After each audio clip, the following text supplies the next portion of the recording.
Hello అండి, welcome back to my pregnancy series.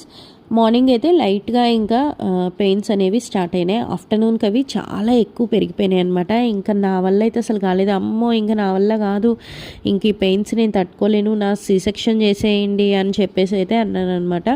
అయితే ఇంకా డాక్టర్స్ ఎవ్వరు కూడా సి సెక్షన్ ఎలా చేస్తామమ్మా, సి సెక్షన్ చేయడానికి లేదు అని చెప్పేసి అన్నారు. డ్యూటీ డాక్టర్స్ కానీ నర్సులు వచ్చిన వాళ్ళు ఎవరు కనిపిస్తే వాళ్ళు, ఇంట్లో వాళ్ళు ఎవరు నా దగ్గర అక్కడ ఉండడానికి లేదనమాట. ఎవరైనా కొంచెం సేపటి తర్వాత 1 అవర్కి 2 అవర్స్కి నా దగ్గరికి వస్తారు కదా చూడటానికి ఎలా ఉన్నాను. అప్పుడు ఎవరు వస్తే వాళ్ళకి చెప్తున్నాను, ఇంకా నా వల్ల కాదు, నేను ఈ పెయిన్స్ తట్టుకోలేను, సి సెక్షన్ చేసేయమని చెప్పండి అనేసి. సరే, ఆ మధ్య మధ్యలో ఏంటంటే సర్విక్స్ చెక్ చేయడానికి కూడా వస్తున్నారు. కానీ సర్విక్స్ అనేది 2 సెంటీమీటర్స్ 3 సెంటీమీటర్స్ అలాగే డైలేట్ అయింది, అంతకుమించి డైలేట్ అవ్వలేదు. పెయిన్స్ మాత్రం హెవీగా వస్తున్నాయి అనమాట.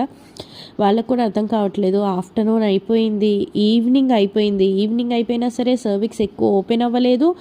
అలాగే పెయిన్స్ అయితే సివియర్గా వస్తున్నాయి. నా వల్ల కాదని నేను ఏడుస్తున్నాను, ఎపిడ్యూరల్ అడుగుతున్నాను. వాళ్ళేమో ఈ కేసులో ఎపిడ్యూరల్ ఇవ్వడానికి ఉండదు, ఇంకా నార్మల్గానే పెయిన్స్ బేర్ చేయాల్సిందే తప్పితే దీనికి ఇంకొక ఆప్షన్ లేదు అని చెప్పారు. నెక్స్ట్ ఏమైంది అనేది చూద్దాం.